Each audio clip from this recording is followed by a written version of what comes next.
اس میں P T I بھی خوش رہے، حکومت پاکستان بھی خوش رہے اور ہماری اسٹیبلشمنٹ بھی خوش رہے. اس میں کوئی خاص بات نہیں ہے. کل سوالات جو ہوں گے وہ بھی دیکھ لیجئے گا کہ صاف کہہ دیا کہ ہمیں اسٹریٹجک پارٹنر ہیں. اور یہاں میں آپ کو آگے چل کے بتاؤں گا کہ میرے کچھ ذرائع کہتے ہیں کہ بڑی جنگ ہونے والی ہے افغانستان سے. جو پہلے افغان جہاد کہلاتا تھا، جہاد پاکستان شروع ہونے جا رہا ہے. علامہ الحفیظ میرے منہ میں خاک کہ یہ خبر غلط ہو. میں تو صرف وہ بتا رہا ہوں جو میں سنتا ہوں. پھر بڑی خبر یہ ہے کہ پی ٹی آئی کے انٹرا پارٹی الیکشن کو جو ایس کے اکبر جو کہتے تھے کہ میں اس کو پھر چیلنج کروں گا، جو بانی کارکن ہونے کا دعویٰ کرتے ہیں، خان صاحب کے دوست ہیں، الیکشن کمیشن نے تسلیم کر لیا ہے. اب کیا ان کے اراکین اسمبلی جو سنی تحریک کونسل میں ہیں وہ واپس جا سکیں گے، نہیں جا سکیں گے، یہ میں نہیں جانتا. ساتھ میں امین گنڈا پور وزیر اعلیٰ کے پی کے جناب بہت بڑے پی ٹی آئی کے سمبل کہہ لیجیے کہ جی وائلنس کا سمبل کہتے ہیں. 9 مئی کہ سانحہ 9 مئی جسے کہا جاتا ہے، اس میں ان کے ناقابل ضمانت وارنٹ گرفتاری جاری ہو گئے اور انہیں عدالت میں پیش ہونے کا حکم دیا گیا ہے. تو میں نے کہا تھا نا ایک دن کہ وہ اٹک گراس نہیں کر سکتے ہیں. تو آنے والے دن کیا ہوں گے؟ جو ماحول بنا ہوا ہے، جو پاکستان نے حملہ کیا ہے، ایئر اسٹرائک کی ہے افغانستان میں، اب تو یہ عام ہو گیا نا کہ جس کا دل چاہے جہاں چاہے پہنچ جائے. جو طاقت کہتے ہیں نا right is might, might is right. تو جو حملہ ہوا تھا میر علی میں اور جو 7 فوجی مارے گئے، شہید ہوئے، ان کا بدلہ لے لیا گیا. اور وہاں سے ریئیکشن بھی آیا ہے کہ جناب یہ دہشت گرد جو ہے وہ تو بارڈر پہ رہتے ہیں، بڑے آرام سے آتے جاتے ہیں. مگر وہ بھی کہتے ہیں کہ تیاریاں ہو رہی ہیں اور جھڑپیں بھی ہوئی ہیں سرحد پر افغان فوج میں اور پاکستان فوج میں. تو آنے والے دنوں کی پریڈکشن میں بھی آپ کو بتاتا ہوں کہ وہ کیا ہے. دیکھیں، بات صرف اتنی ہے کہ چیزوں کو تسلیم کر لینا چاہیے. نگراں حکومتیں جو چلی گئیں اس پر جو ان کے چہرے واپس آئے ہیں موجود حکومت میں، اس پر بڑی گفتگو ہو رہی ہے اور بہت بے چینی ہے تمام سیاسی پارٹیوں میں. اور خاص کر ایک کلپ بہت وائرل ہوا ہے، اگر بہت سے لوگوں نے دیکھا ہو کہ محسن نقوی سے سوال کیا گیا کہ آپ ایف آئی اے کو بھی ہیڈ کر رہے ہیں، وہ ایف آئی اے جہاں ایک زمانے میں آپ کے خلاف باقاعدہ تفتیش ہو رہی تھی کہ آپ آصف علی زرداری کے سپورٹر ہیں، منی لانڈرنگ میں فیور کر رہے ہیں اور ان کے پارٹنر سمتھنگ لائک دیٹ. تو اس نے کیٹاگوریکلی اس کو ڈینائی کیا. اور بالکل عمر ایوب نے جیسے کہا تھا نا کہ ایوب خان نے الیکشن نہیں لوٹے اور میرے باپ نے فاطمہ جناح کے جلسے پہ کوئی گولی نہیں چلائی، یہ ہسٹوریکل فیکٹ نہیں ہے.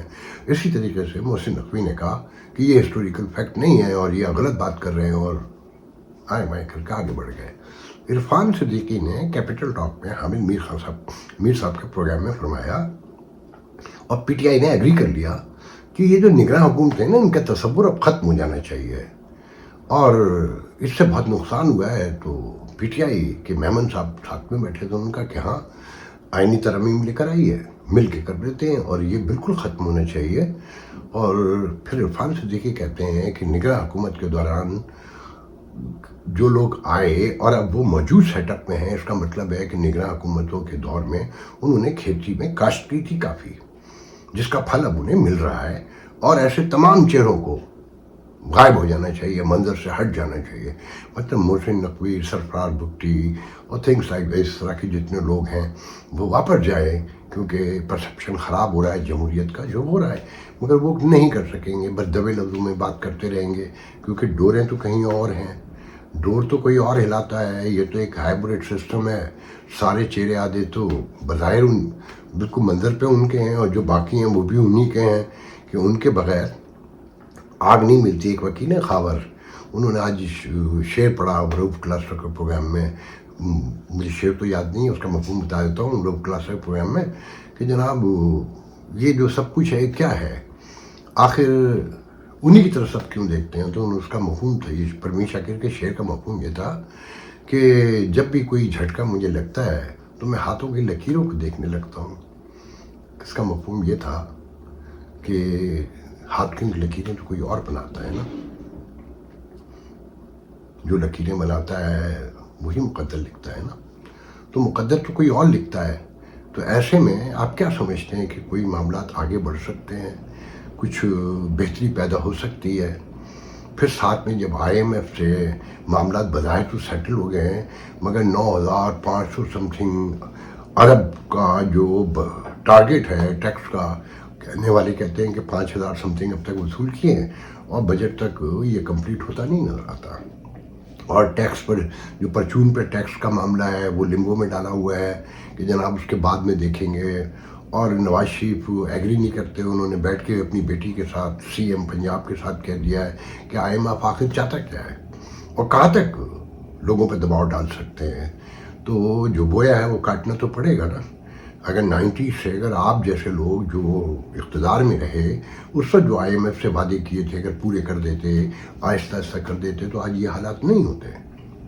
مگر جب آپ سب ملے ہوئے ہوں، وہ بھی آپ بھی، تو پھر ایسا ہی ہوتا ہے نا. بوجھ تو عوام پہ پڑ رہا ہے، آپ پہ تو کچھ نہیں پڑ رہا. کہ اب مجھے کسی نے بتایا کہ جو ریئلٹی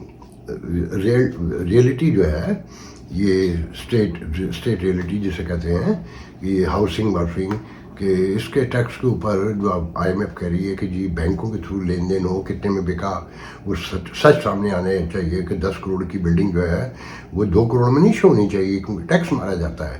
تو مجھے بتانے والوں نے بتایا کہ یہ تو وہ ہونے ہی نہیں دیں گے، کیونکہ ہم ڈیفینس کا جو گھر ہے وہ 20 کروڑ روپے کا جو گھر ہے وہ کاغذوں میں تو 4 کروڑ کا بکتا ہے. اور اگر وہ 20 کروڑ پہ بکنے پہ لین دین میں آ جائے بینکوں کے تو وہ بکے گا ہی نہیں، پرائسنگ زمین پہ چلی جائیں گی، اور یہ ساری جو ہاؤسنگ سوسائٹی ہیں، اجارہ داریاں ہیں، مافیاز ہیں، سب برباد ہو جائیں گی. تو جناب آپ تصور کر سکتے ہیں کہ کسی سماج میں یہ ممکن ہے؟ ایک مہذب ریاست کا مفہوم کیا ہوتا ہے کہ گڈ گورننس ہوتی ہے نا. اگر گورننس نہیں ہے تو ریاست کی ضرورت نہیں ہے، مگر معاملات کو بس ٹالا جا رہا ہے، آگے بڑھایا جا رہا ہے. مہنگائی بڑھ رہی ہے. آنے والے دنوں میں جب یہ آئی ایم ایف سے 1.1 بلین ڈالر لیں گے اور نئے 8 بلین ڈالر کے لیے جائیں گے، تو جو قیامت صغریٰ مچنے والی ہے اس کے بارے میں بس کہنے والے یہ کہتے ہیں کہ یہ حکومت سہار نہیں سکے گی جو پہلے ہی دن کو سے جڑی ہوئی اور بنی ہوئی ہے.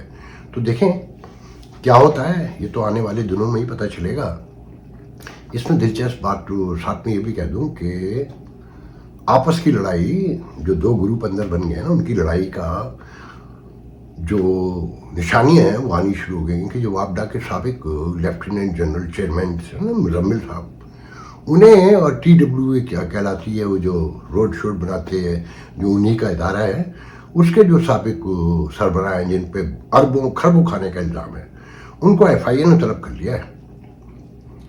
اب وہ جائیں گے یا اوپر اندر ہی اندر کہیں توڑ بھتا ہو جائے گا، یا وہ اس ملک سے جا ہی چکے ہیں، یہ کسی کو نہیں پتا. پھر فیض حمید کے بڑے بھائی کو بلا لیا ہے کرپشن کے الزام میں، جو تحصیلدار شاید رہ چکے ہیں یا پٹواری، مجھے نہیں معلوم. تو جو پچھلے لوگ ہیں جو اس رجیم کے، ان سب پر سختی شروع ہو چکی ہے. مزمل صاحب پر، جو لیفٹیننٹ جنرل مزمل ہیں وابڈا والے، ان پہ بھی کھربوں روپے کا الزام ہے، کئی بلینز ڈالر کا. تو ان سے پیسے وصول ہوں گے. اور ادھر یہ حالت ہے کہ فیئرنس تو کہیں نہیں ہے نا. مطلب پہلے تو صرف آرمی کی حد تک تھا کہ ایکسٹینشن دی جاتی تھی، اب یہ روایت ایئر فورس میں بھی لے گئے ہیں. اور سدھو صاحب ان پر کافی بڑے الزامات ہیں اور بہت پہلے سے الزامات ہیں. انہیں 1 سال کی ایکسٹینشن دے دی گئی، جس سے ایک نئی بحث کا آغاز ہو گیا ہے کہ ہر طرف کہنے والے کہتے ہیں کہ یہ رجیم جو ہے جو آج کا ہے، پھر ویل باجوہ ہی کرتے ہیں کہ جاتے ہوئے 12 لیفٹیننٹ جنرل تو وہ پروموٹ کر کے گئے تھے کہ یاد ہو میجر جنرلس کو، پھر اور پچھلے بھی ہوں گے. تو اثر و نفوذ ابھی بھی انہی کا ہے، اور جو موجود آرمی چیف ہیں ان کے گھیرے میں ہیں. پھر ساتھ میں یہ خبر، ہمارے چھوٹے بھائی ہیں کینیڈا سے، سینئر جرنلسٹ ہیں فیاض ملانا، انہوں نے تو بہت ہی عجیب باتیں کی ہیں کہ آئی ایم ایف ان کے ڈیلیگیشن نے دوران گفتگو پاکستان میں یہ تک کہا کہ جو جہاز اوپر گھوم رہے ہیں 23 مارچ کی پریڈ کے سلسلے میں پورے فلیٹ گیس جلا رہے ہیں، بے مقصد جلا رہے ہیں، یہ پیسہ کہاں سے آ رہا ہے؟ اور ساری فوج کا حساب کتاب مانگ لیا ہے کہ سپاہی کتنے ہیں، خرچ کتنا ہے، آفیسرز کتنے ہیں، کمانڈرز کتنے ہیں، میجر جنرلز کتنے ہیں، لیفٹیننٹ جنرلز کتنے ہیں، سب کی ڈیٹیل لے آئی ہے 2 دن میں. واللہ عالم بالصواب. جسے پی ٹی آئی والے لے اڑے ہیں. اچھا پی ٹی آئی سمجھ کے نہیں دے رہی کہ اگر یہ فوج کمزور ہو گئی. اچھا فوج کو خود سمجھ میں نہیں آ رہا ہے کہ وہ روز کی بنیاد پہ کمزور ہو رہے ہیں. اگر وہ اے پولیٹیکل جو کہتے تھے اگر اس کی طرف رجوع نہیں کیا تو معاملات خراب ہوتے جائیں گے. اب میں اس طرف آتا ہوں، میں انڈیا کی طرف بھی آؤں گا کہ میرے جاننے والے اسلام آباد سے مجھے بتاتے ہیں جو ایجنسیوں میں اہم رول ادا کرتے رہے ہیں اور کر رہے ہیں. آج کوئی ڈکلیئر تو نہیں کرتا کہ اس وقت وہ کیا کر رہا ہے. ان کا جی بڑی جنگ دیکھ رہے ہیں ہم اگلے 2 ماہ میں. اور پہلے جہاد افغانستان کہلاتا تھا، اب جہاد پاکستان کہلائے گا کہ طالبان انہیں Afghani Taliban T T P کو سپورٹ کرتے ہیں. اچھی یہ ذہن میں رکھے کہ ڈونلڈ لو نے جو بیان دیا ہے وہ بہت حیران کن ہے. اس میں ایک بڑی باریکی موجود ہے. انہوں نے کہا کہ ہم داعش اور القاعدہ کے خلاف پاکستان سے تعاون کر رہے ہیں اور اس کی حمایت کرتے ہیں پاکستان کی، اور ان کے عزم کے ساتھ کھڑے ہیں اور مدد کر رہے ہیں. انہوں نے ٹی ٹی پی کا ذکر نہیں کیا، جو میرے لیے بہت حیران کن ہے کہ جو ڈپلومیٹک زبان ہوتی ہے نا وہ بہت گہری ہوتی ہے، بہت باریک ہوتی ہے، بہت غور و فکر، سوچ و بچار اور پورے میننگ کے ساتھ لکھی، پڑھی اور سمجھی جاتی ہے. تو میں اس پہ حیران ہوں کہ ٹی ٹی پی کا ذکر نہیں ہے اس میں. اچھا دیکھیں، میں ایک بات ہمیشہ سے آپ کو یاد ہوگا کہ جس دن امریکہ نے اسٹریٹجک ریٹریو کہتا ہوں، میں فال نہیں کہتا، میں نے پہلے دن کہا تھا کہ یہ فال نہیں ہے. امریکہ قبضہ کرنے تو دنیا میں کہیں جاتا ہی نہیں ہے، وہ اپنے مقاصد حاصل کرتا ہے، واپس آ جاتا ہے. یہ کہہ سکتے ہیں، یہ بحث ہو سکتی ہے کہ کیا امریکہ نے اپنے مقاصد پورے مکمل 100% حاصل کر لیے تھے یا اس سے پہلے آ گیا. مگر یہ یاد رہے کہ ان پروگراموں میں بعد میں لوگوں نے کہنا شروع کیا کہ پہلے دن کہہ دیا تھا کہ یہ جو اسٹریٹجک ریٹریو ہے امریکہ کا، اس کی قیمت پاکستان نے ادا کرنی ہے اور یہ جنگ پاکستان کو لڑنی ہے. تو آپ دیکھ رہے ہیں نا، دوسری ایئر اسٹرائک تھی اور مسلسل لڑائی ہو رہی ہے، مسلسل لڑائی ہو رہی ہے، مسلسل دونوں طرف سے لوگ مارے جا رہے ہیں. میں اس کا مجھے انجام نہیں سمجھ میں آتا. جو انسانی منطق ہے وہ جو کہتی ہے کہ لڑائی حل نہیں ہے، کہ لڑائی تو ہوتی ہی جب ہے کہ جب آپ کا آرگومنٹ، ڈائلاگ ختم ہو جائے اور آپ شکست کا اعتراف کر لیں کہ ہاتھ اٹھ گیا، بات ختم ہو گئی. تو لوگ تو ادھر سے بھی مارے جا رہے ہیں نا. اور پھر ان کی ایک روایت ہے، ٹریڈیشن ہے، خاندانی دشمنیوں کی صدیوں پرانی ایک وہ ہے کہ نسل در نسل چلتی ہے. تو کیا اس ماحول میں، اس صورتحال میں اور اس ٹریڈیشن میں ہم یہ سمجھتے ہیں کہ یہ جنگ کبھی ختم ہوگی؟ مگر وہ جو بتانے والے وہ یہ کہتے ہیں کہ دیکھیں پاکستان کے جو دیوبند کا مکتبہ فکر ہے وہ سب ان کو سپورٹ کرتا ہے، افغانی طالبان انہیں سپورٹ کرتے ہیں. اور یہ پاکستان کے اسپوکس پرسن جو خاتون ہیں بلوچ، انہوں نے بھی مان لیا کہ یہ ایک سیگمنٹ ہے افغان طالبان کا، حکومت کا، جو ٹی ٹی پی کو سپورٹ کرتا ہے اور یہ سارے کام کے پیچھے ہے. تو افغان طالبان کے جو سربراہ ہیں ہیبت اللہ، ان کے بارے میں مجھے بتایا گیا کہ جو پاکستان کا مکتبہ فکر ہے دیوبند، وہ انہیں اپنا امیر سمجھتا ہے. تو اگر یہ لڑائی ہوئی تو یہ دیوبندی جو پاکستان میں رہتے ہیں یہ ایک ایشو بن سکتے ہیں، ایک مسئلہ کریٹ کر سکتے ہیں، جو ایک خوفناک بات ہے. میں ابھی اس پہ اور زیادہ بات نہیں کروں گا، جو آنے والے دن ہیں دیکھتے ہیں کہ بات کہاں تک جاتی ہے. مگر یہ میں بھی سمجھتا ہوں کہ یہ لڑائی بڑھنے جا رہی ہے، کم ہونے نہیں جا رہی ہے. ڈوبتی معیشت میں، ٹھیک ہے افغانستان بہت چھوٹا ملک ہے مگر ان کی لڑائی کی جو تاریخ ہے وہ اسنائپر ہیں، گوریلا وار لڑتے ہیں. تو ایک کمزور اکانومی، جبکہ آئی ایم ایف اگر یہ کہتا ہے کہ یہ جو آپ کے اڑتے ہوئے جہاز ہیں ان کا فیول اور یہ پریڈ کی تیاریاں یہ آپ کی معیشت پہ بوجھ ہیں، تو اس سچویشن میں امریکہ کتنی سپورٹ کرتا ہے جو ٹی ٹی پی کا ذکر تک نہیں کر رہا. یہ بہت بحث طلب موضوع ہے. اب میں تھوڑا سا انڈیا کی طرف آتا ہوں. دیکھیں میں جو آپ کے حوالے سے گفتگو کرتا ہوں نا، یاد رکھیے گا کہ آپ کے ملک میں فاشزم پھیل رہا ہے، آپ کے ملک میں جمہوریت کمزور ہو رہی ہے. میں نے امت شاہ کا جو کرنٹلی انٹرویو ہے راہل کے ساتھ انڈیا ٹوڈے کے، وہ میں نے پورا دیکھا ہے. وہ ایک مینیج انٹرویو ہے جس میں ان کا ایجنڈا صاف نظر آتا ہے. پتہ چلتا ہے کہ جی 2030 تک ہم تیسری بڑی دنیا کی اکانومی ہوں گے اور 2047 میں ہم دنیا کی نمبر 1 اکانومی ہوں گے. مطلب 25 سال کا ایجنڈا. تو جیسے عمران خان صاحب کے لوگ جب پیک پہ حکومت تھی تو کہتے تھے بھول جاؤ آفاق بھائی 2036 سے پہلے ہم کہیں نہیں جا رہے, 2036 کے بعد بھی ہم ہی ہوں گے, مگر 2036 کی تو گارنٹی ہے. اب بتائیے اس میں کوئی فرق ہے؟ پھر جو ان پروگراموں میں بتا دیا تھا کہ پی ٹی آئی والے کیا کہتے ہیں وہ سب سچ ثابت ہوا نا کہ ان کے ارادے کیا تھے خان صاحب رجیم کے اور کیا کیا تیاریاں تھیں. تو آپ کے ابھی جمہوریت میں کون کیسے کہہ سکتا ہے کہ ہم 25 سال کا ایجنڈا لے کر آئے ہیں اور 30 سال کا ایجنڈا لے کر آئے ہیں. اور جہاں تک فرسٹ اکانومی کی بات ہے نا, میں صرف اتنا کہتا ہوں یہ آپ ہی کے لوگ کہتے ہیں. سب سے پہلے ذہن میں رکھیں میں آپ کے میڈیا اور آپ کا سوشل میڈیا, آپ کے لوگ, آپ کے انٹلیکچوئل جو کہتے ہیں میں وہیں سے لاتا ہوں. میں یہاں رہتا ہوں, میں گراؤنڈ ریلیٹیوز 100% بیان نہیں کر سکتا. کہ وہ کہتے ہیں کہ جی آپ کے یہاں آپ کی اکانومی یا آپ کی جو سائنس ٹیکنالوجی وہ یہ ہے کہ آپ کے جو فون ہے نا, ٹیلی فون کا جو ڈیوائس ہے, ایکوپمنٹ ہے, وہ بڑی بڑی کمپنیاں جو ہیں جتنے بھی ڈیوائس لائیں وہ چائنا سے لے کر اس پہ ری برانڈ کرتی تھی, اپنی کمپنی کا نام لکھتی تھیں اور لا کے یہاں بیچتی تھی. اربوں خربوں, دنیا حیران کہ اتنی بڑی مارکیٹ اور اتنی بڑی ترقی. تو وہ سب چائنیز کو فائدہ پہنچا رہے تھے, بنواتے وہاں تھے, بیچتے یہاں تھے اپنی کمپنی کا نام لے کے.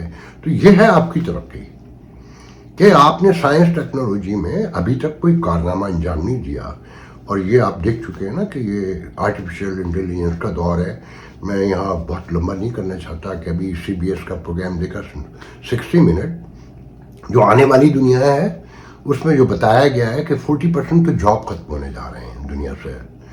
اور مین کائنڈ ہسٹری میں یہ دنیا کا سب سے بڑا, انسانی تاریخ کا سب سے بڑا انقلاب ہے. اس نے دکھایا ہے کہ حالات یہ ہو چکے ہیں کہ روبوٹ جو ہے نا فٹ بال کھیل رہے ہیں جس کی پروگرامنگ ہی نہیں ہوئی ہے, بالکل عام انسانوں کی طرح فٹ بال کھیل رہے ہیں. اور آنے والی جنگیں, آنے والے دن, جو کچھ بھی ہے وہ سب روبوٹ کے تھرو ہوگا, وہ کمپیوٹر کے تھرو ہوگا. اور یہ تو ہم نے دیکھ لیا نا کہ ایروزینا سے ایک لڑکی کوک پیتے ہوئے, چپس کھاتے ہوئے ایک براؤس گھماتی ہے اور دھماکہ ہوتا ہے کابل میں ایک خاص جگہ پہ جہاں احمد زیواری بیٹھے ہیں. ان کی بیگم آرام سے بیٹھی رہ گئی, بچے آرام سے رہ گئے اور وہ محترم فارغ ہو گئے. تو یہ ہے ٹیکنالوجی کا دور. تو اس میں جب آپ یہ دعویٰ کرتے ہیں کہ 2047 میں آپ نمبر 1 اکانومی ہوں گے, اللہ کرے آپ کی بات سچ ہو, مگر ایسا لگتا نہیں. پھر جب الیکٹرول بانڈ کی بات ہو رہی ہو, لاکھ ہمیشہ یہ کہیں کہ جی ہمیں 6,000 کروڑ ملے تو 1,400 کروڑ جو ہے کانگریس پارٹی کو بھی ملے, کمپنی کے ریکٹ پہ بھی ہے, ہمارے ریکٹ پہ بھی ہے, پارٹی کے ریکٹ پہ بھی ہے, حکومت کے ریکٹ پہ بھی ہے. تو اس میں سوال یہ ہے جو نہیں کیا گیا کہ جن پارٹیوں نے آپ کو چندہ دیا, چندہ دینے سے 6 دن پہلے, 5 دن پہلے, 4 دن پہلے ان کی کمپنیوں پہ چھاپے پڑے, بڑے پیمانے پر پڑے, سب نے دیکھے. اس کا جواب تو کسی کے پاس نہیں ہے. یہ آپ کا بتانا کہ جناب ہم نے 370 ختم کی, 3 طلاقیں ختم کی, ہم نے مسجد تو کی جگہ پہ مندر بنایا. آپ نے مندر بہت بنائے, 9 سال میں 2,13,422 مندر بنائے آپ نے. یہ خطرے کی علامت ہے. اسی طرح پاکستان میں ہوا تھا کہ مدرسے ہی مدرسے بن رہے تھے 2000 سے پہلے, اور پھر کھیل دیکھا آپ نے. اور 9 سال میں آپ کے 51,000 اسکول کم ہو گئے. یہ آپ کے لیے خطرے کی گھنٹی ہے. اس پہ غور کریں کہ ٹھیک ہے پربھو کی ڈیمانڈ تو بڑھ گئی, مگر سرسوتی کہیں پیچھے غائب ہو گئیں, پتہ نہیں چل سکا. تو یہ جو مندر بڑھ رہے ہیں نا, ہم جو پریشان ہوئے, اگر ہم نوٹ کریں کہ 9/11 ہونے سے پہلے امریکن میڈیا پاکستان میں مدرسوں کے تلاش میں نکل کر پہنچ چکا تھا اور بتا رہا تھا کہ یہاں کیا صورتحال ہے. تو آپ کے یہاں بھی 2,13,422 نئے مندر آ گئے, اور روز میں مندر بن رہے ہیں. آنے والے دنوں میں کاشی متھرا, وہ بھی آپ لوگوں کے ان کے ایجنڈے پہ, وہ سب بتا دیا انہوں نے. اور یہ کہنا کہ مسلمان دھوکے میں نہ آئیں, آپ یہ بتائیے کہ آپ کے سوشل میڈیا پہ اس لڑائی کے علاوہ کچھ ہے؟ یا اگر میں آپ کے رام کے بارے میں کوئی بات کرتا ہوں, میں سب کا احترام کرتا ہوں, بخدا دل سے کہہ رہا ہوں, تو یہ کیا میں نے اپنے پاس سے کہا ہے کہ رام کو کنٹروورشل تو آپ لوگوں نے خود بنایا ہے نا. 10 سال پہلے تو وہ کنٹروورشل نہیں تھے. یا آج اگر مودی کی طرف سے آپ یہ کہتے ہیں کہ ساری ترقی مودی کی ہے, تو آپ یہ کریں کانگریس جو ہے نہرو سے لے کر 2014 تک کانگریس گھاس کھودتی رہی ہے. یا 55 لاکھ کروڑ کا جو قرض تھا جو 2,55,00,000 کروڑ تک پہنچ گیا, اس میں کتنا انفراسٹرکچر بنایا ہے, یہ آپ ہی کے لوگ سوال کر رہے ہیں, میں نہیں کر رہا ہوں. دیکھیں جب کوئی پارٹی یہ کہے نا, پہلے پیشگیش بتا دے کہ 370 ہمارے ہیں, 30 ہمارے اتحادیوں کے, 400 پار ہونا ہی ہونا ہے, اور اسے کوئی روک ہی نہیں سکتا. اور ایک قرآن پڑا ہوا ہو کہ ای وی ایم جو ہے الیکٹرانک ووٹنگ مشین وہ فراڈ کا ذریعہ ہے, اور پوری دنیا میں سب کو پتہ ہے. تو آپ اپنے مستقبل کے بارے میں طے کر لیں. تیسری اور پہلی اکانومی بننا تو دور کی بات ہے, آپ دوبارہ 10ویں 11ویں نہ بن جائیں.